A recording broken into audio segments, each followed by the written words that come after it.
Hi everyone, just a quick catch up around the indoor grow.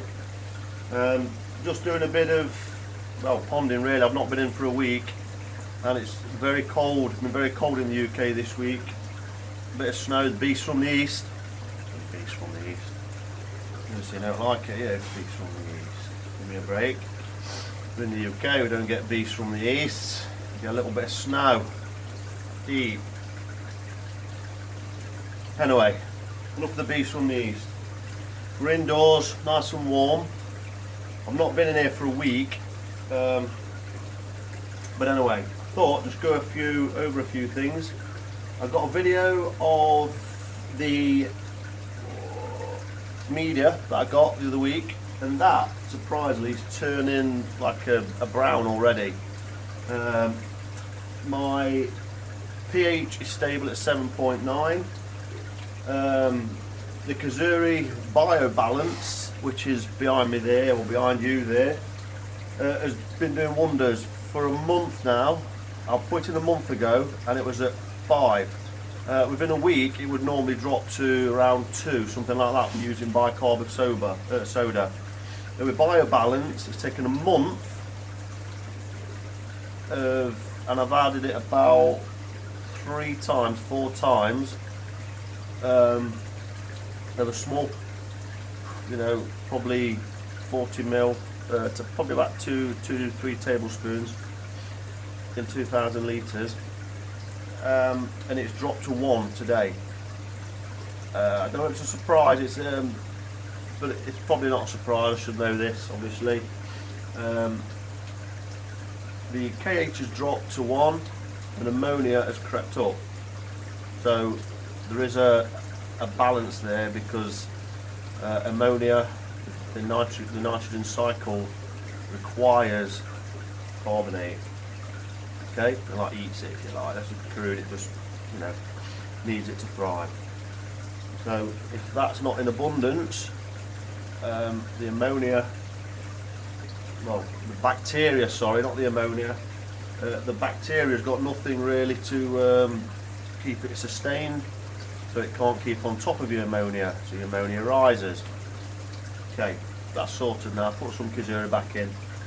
I should put it in every day really, for a bit. But what I've noticed is it is a lot better than bicarbonate of soda. Bicarbonate of soda is very, very short-lived.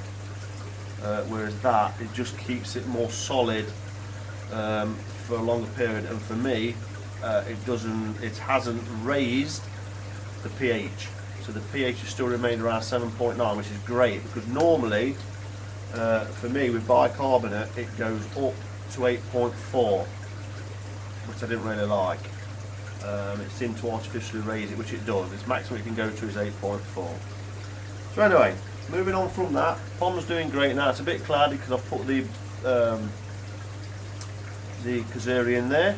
I put some clay in there. So everything's great. This plant doing amazing. Just got the roots in there, that's great. So I thought I'd try and reduce the nitrate, and I have. And what I was going to show you is there's a lot of talk. Well, there isn't a lot of talk, only in the koi groups and that. Sometimes mention DPD4 tablets, and all they are is little tablets, and these are rapid dissolve one, visual grade DPD4, and they're off eBay. You buy them in a pack like that, yeah, bugger, wet.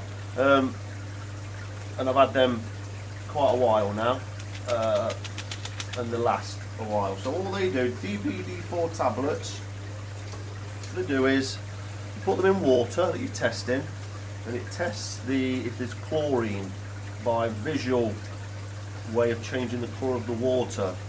So your water will be clear. You put your tablet in, if it turns pink, and determining how pink it gets determines how much chlorine is in the water. It doesn't give you an actual reading of chlorine, but it gives you an idea of chlorine in the water. So there's my pond water, and that has already had a tablet in there, and there's no chlorine in there at all. Now, there's loads of talk about using tap water going straight into a pond, and I don't advocate it at all. But in terms of what I'm doing, I've got it trickling in at the moment in that corner. You can't really see it, but it's trickling in. and it's doing me about 15% water change on this constantly. Trickle fills are absolutely brilliant because you haven't got no water changes to do because it does it for you. Now the big debate is, do you use a filter or do you not use a filter? If I was you, the cheap, use a filter. I've got one on my pond, brilliant, but I'm not got loads of money at the minute. Things are a bit tight, so I thought, well, let's look at this debate. So far through the trickle fill, it's not produced any chlorine in my pond at all, according to the test with the DPD4 tablets. Clear look. So what you do, you get your water sample, put your tablet in, crush it up, give it a shake and see if it's pink. And then you put it behind paper or on top of paper like that, and you look down through the water and you'll see if it's pink or not, and that's completely clear on my trickle fill over 2,000 litres. So just do that quickly. Look, quite, there's my sample of my tap water trickling in now.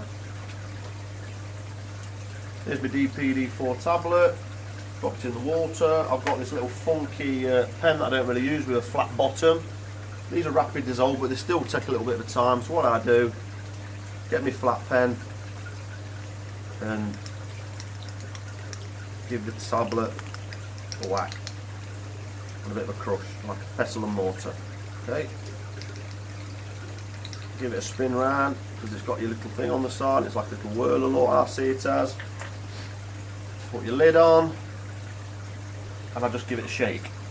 So,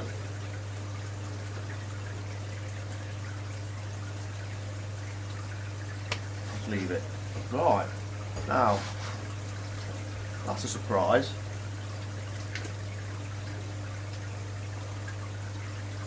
That is a surprise because,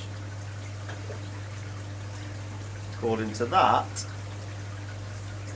water that is trickling in, it's just going to drop ever so often.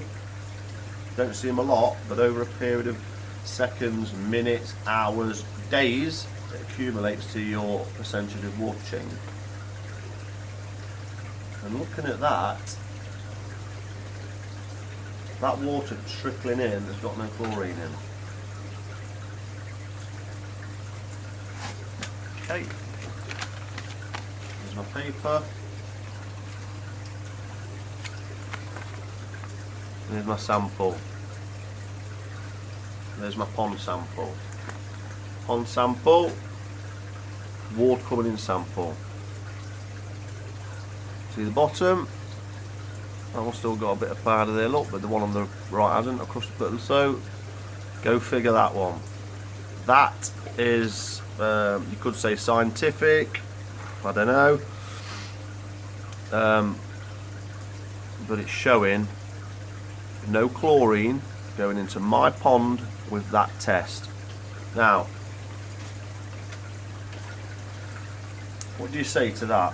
What I'd say, for me, the fish are showing no reaction, and I'm monitoring it often, daily, weekly, whatever. There's 13 fish in 2,000 litres there, so I'm growing quite intensively, if you want to call that. And if you're growing that way, you've got to be on the ball, you've got to monitor, and you're watching everything, okay? Because if you don't, your livestock, that's what they are, your livestock, your babies, could get caught out. Nobody comes in this greenhouse either, so the tap's not going to get tampered with and put on full bore. The interesting thing is, I have had chlorine through that before, and I haven't now. Don't know why. The only thing that's changed is the water temperature. I don't think that's going to change chlorine. So I don't know. So maybe your supply will change, determine on what your water supply is doing. So, you know, I do know that with my water analysis that you get online, you can get your water sample, you test for your area, it gives you like a range of minimums and maximums and the averages that it should have. Unfortunately, in my area in Nottingham, the result, if you like, the barometers are quite good, so the chlorine is quite low. But a lot of people say, why take the risk for a cheap filter? And I totally get that. Okay, for £30 you can get a simple 2-stage filter, put it in line, interrupt the water flow. It's carbon, and you've probably got yeah, some are just carbon. It just removes the chlorine and chloramines and some sediment. If you get a 2-stage or a 3-stage, you've got 2 pre-filters of different grades, different micron. So you'll have a really fine one and a less fine one. It just grades you, so you get more you get more sediments out of the water. It makes it more pure. And the carbon removes your chlorine and contaminants. Okay. What they don't do is remove what we call them solids, total dissolved solids, TDS. What we say TDS, it doesn't remove that at all. It might reduce it a little bit, but on the whole it won't reduce it, because you need a membrane to do that, and that's a reverse osmosis system. So reverse osmosis systems have got your 3-stage, and then you have your membrane on top, and it goes through your membrane, and that's what removes all of the solids to give you pure water. Okay, so the little some stuff in there for you. The koi are feeding. You can just see them in the distance. Look through the greenery, feeding away there. A little bit on DPD4. You get them off eBay. They're really cheap. Good thing to have. Just another little tip. Spend down. Do not bother with these test strips, because I will tell you, they are absolutely rubbish. Don't waste your money. Do not waste your money on these, because I have actually sent the first ones. I sent them a message saying that they didn't do a lot. They sent me another batch and they were shite as well. Oops, sorry language. They were shite as well. Oops, sorry language again, but I don't care anyway. They were shite. Don't bother. Rubbish. So DPD4, get a filter. It makes it, you know, less stress, don't it? Less risk. Something does happen, you've got something there to protect your fish. Okay. But from what I've seen, the trickle doesn't produce chlorine in the water, and I've had no adverse reactions to my fish at all. Okay. But do get a trickle fill.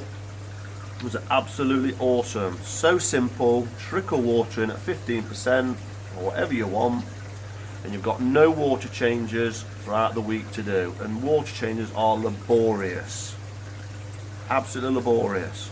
You empty water quite a lot, 15%, and then you dump back in loads of water. And if you do that in one go with chlorinated water, you probably are going to get a adverse reaction for your koi. Okay, because it probably could burn the filaments on the gills, and they're just not going to like it. With the trickle, it's absolutely awesome. Like I say, you're not draining it out, you're not pumping water back in, you're not taking loads of time. Just don't do it. It's not water. I don't do water change anymore.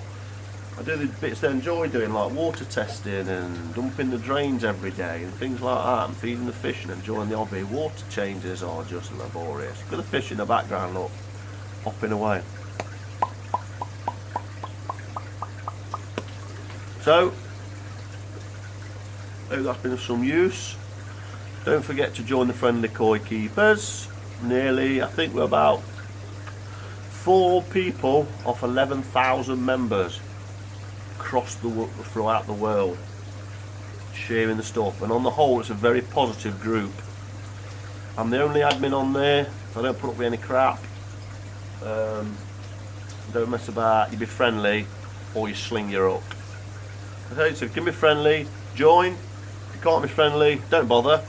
And yeah, comment, subscribe. I've got a Facebook group, Love of Orchids and Gardening, and I've also got this YouTube channel, Love of Orchids and Koi. So thanks for watching. Keep it friendly, keep it koi, keep it orchids, keep motivated, keep driven, enjoy your weekend. Goodbye.